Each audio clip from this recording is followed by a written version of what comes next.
Welcome back.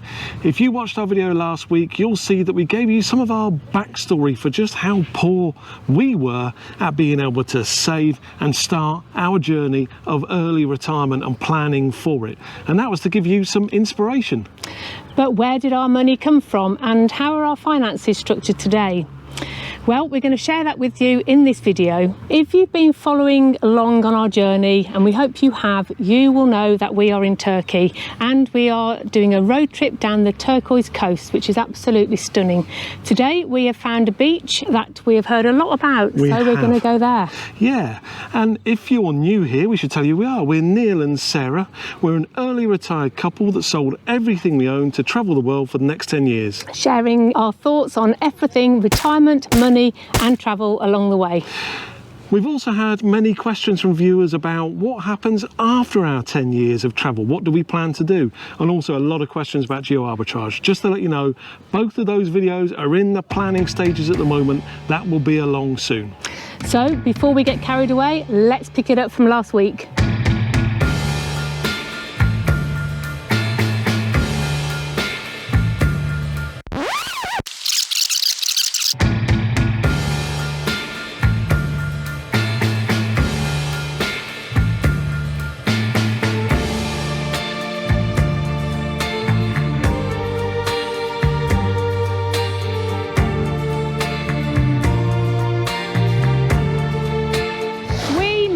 When we were both in our 30s and we were working diligently at our careers, working our way up the ladder.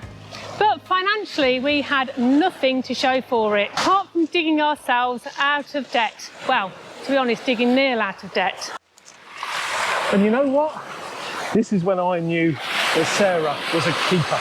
As you will have heard in a previous video, in my 20s I racked up a humongous amount of debt.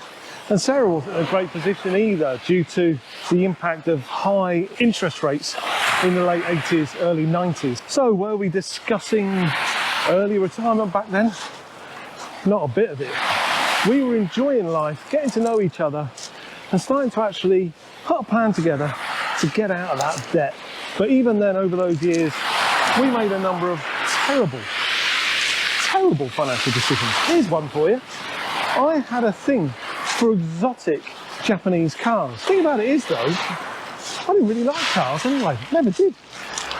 I just got into this routine of buying exotic cars and paying a fortune to keep them on the road. What was it all about? I didn't even like cars, seriously. I tell you, we're going to make a video about buying things you don't need, and that's going to be on one of them.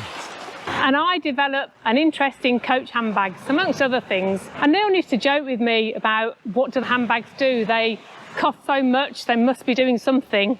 In retrospect, I think his questions were quite logical, but we'll go into that in a bit more detail when we discuss the cars as well.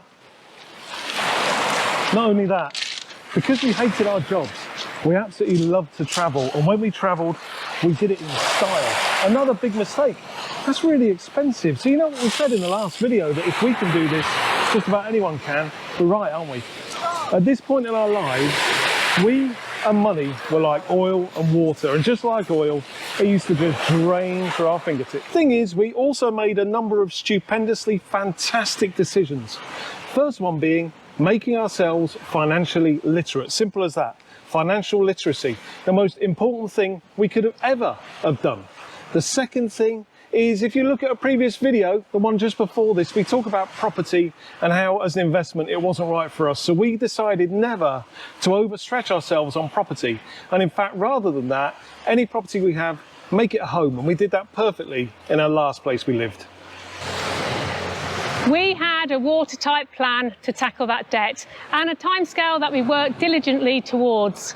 There was no blame in this. We worked together as a team to tackle that debt.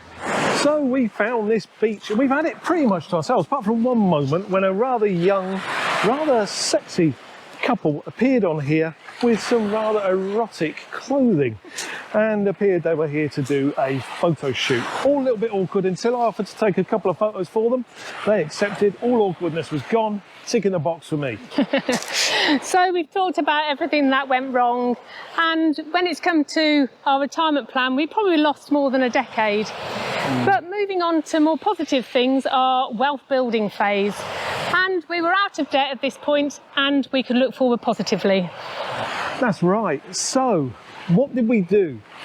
First of all, we ensured that we gave ourselves enough cash on hand to enjoy ourselves. So we didn't just make this a difficult process for us, but we always remained laser focused on our plan, and our plan was early retirement. So the very first tenet of our plan was that of savings. With our get rich slowly plan of savings, the first thing we did was paid ourselves first. And I'm sure you've heard this. This isn't news to you. But if you don't pay yourself first and you just, let's say you earn £1,000 a month and you just let that money hit your bank account, you'll be amazed the amount of areas of your life that have a demand for that money. And it will get paid here, there and everywhere. Oh, valid, but you haven't paid yourself. And it's amazing when you get to the end of the month, all that money is just evaporated. So what we did is we paid ourselves first. And a question that I know we'll get in the comments is, how much did you save? Well, at the start, we saved as much as we could, and then we just looked to increase it and increase it. For the vast majority of the time, in the last 7 or 8 years, we were saving around 40% of our income pre-tax before it hit in our personal account. And in fact, Sarah, in the last few months before she retired, she was saving 80% just to get the most out of those tax efficient wrappers available to us. So next comes investment. That's the next of the tenets of our retire early plan, and is in fact one of the areas where a lot of people kind of fail. They think, I've saved, I've done that, I'm saving loads of money, I've done it. No, you've done 50% of the job if you get to that point. This is not part of the video where I tell you what to invest in. I'll never advise you what to invest in. What I will advise you to do is to take responsibility in the way that I did for our investments. I didn't have a clue. Remember I said that we made ourselves financially literate? That took time and effort. And let me just give you one example of where I went wrong. In the UK, we had a magazine called Shares. Don't know if it still exists. Really, really enjoyable magazine to read. I used to love it, to be honest, and had lots of great articles that taught me about investment and ISAs and all that kind of stuff. But it also had stock picks, and it would give you a rundown of a company and tell you whether it was a buy or sell. I'd be reading it and going, oh, I'm going to buy that. Oh no, I need to sell that.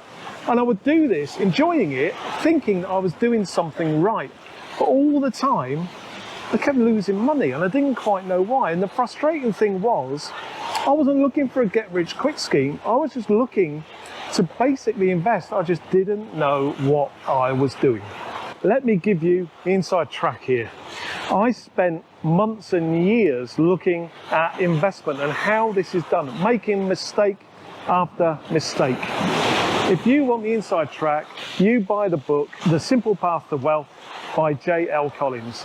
Really, we read lots of books, and if you're interested in what resources we would suggest for anyone on this journey, let us know, we can cover it in a later video. But that book changed everything for me, and it taught me a lot. So after reading J.L. Collins' book, we needed to put together a strategy for investment, and we needed to do it quick because time was running out. First decision we needed to make, are we going to employ a financial advisor, or are we going to be DIY investors? We knew from the outset we were going to be DIY. And the reason for that was because we knew we wanted to keep all of our costs under tight control. And if I felt that I could learn something and invest time in learning rather than investing money in giving it to somebody else to do it for me, I was going to do that. So we decided to do DIY. And in fact, with DIY investors now too, we always have been. And for you, you have to decide what the best route is. Maybe having an advisor is a good idea, and I wouldn't deride that at all.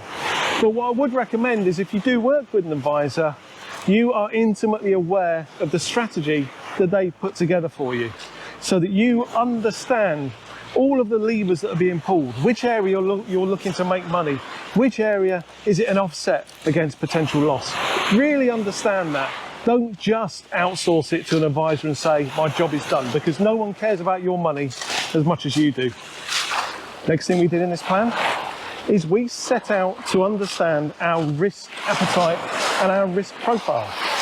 Financial advisors can help you with this. They got some great tools. There are also good tools on the internet too. But what I would say is really test this. No amount of tools can ready you for the kind of things that can happen in a market. So imagine the stock market plummets 20, 30%. Really think about it happening. What are you going to do? Are you the kind of person to say, market's plummeting, I'm going to withdraw my funds from a dropping market? Those are things you kind of need to know to understand your appetite for risk. This is where it gets fun, because there are a number of asset classes out there that you can invest in. So let's just list some out. These are the main ones.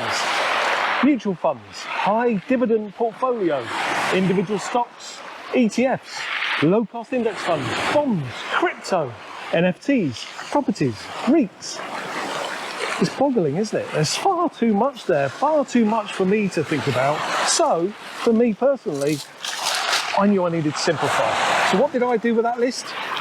Well, if you look at our previous video where we spoke about our attitude to property, that meant that property and REITs were falling off this list straight away. Mutual funds, well, they're most oftenly actively managed funds, which increases the charges and costs of those. Again, we didn't want to get involved in that, so we knocked those off the list. Individual stock, well, I told you my problem with the shares magazine. Now, every time I invested in some stock, I seem to lose money. That's off the list. High dividend portfolio. Well, there is a lot of positives to say about that, but the issues for me are kind of too great. If you're interested in that, let us know in the comments. Happily talk about that in future video, why I don't like the concept of a high dividend portfolio. Then you got your NFTs and your crypto. Well, that wasn't for me. Too volatile, too much risk.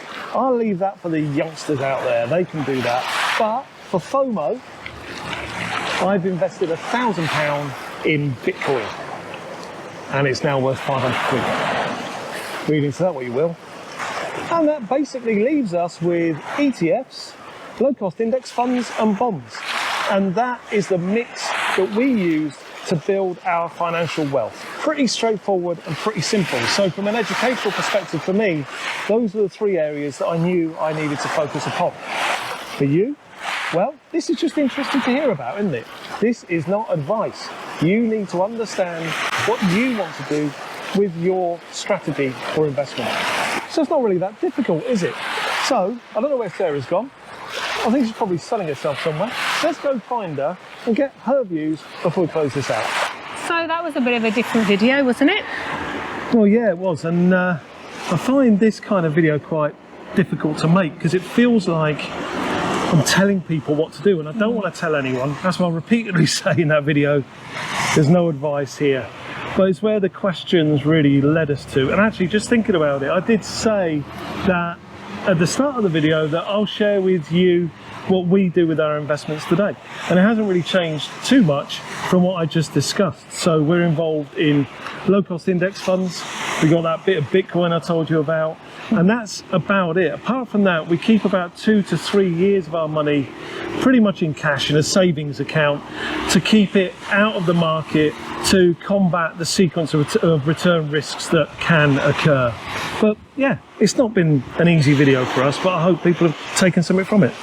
Yeah, I'll be interested to see what people are thinking when they're watching this.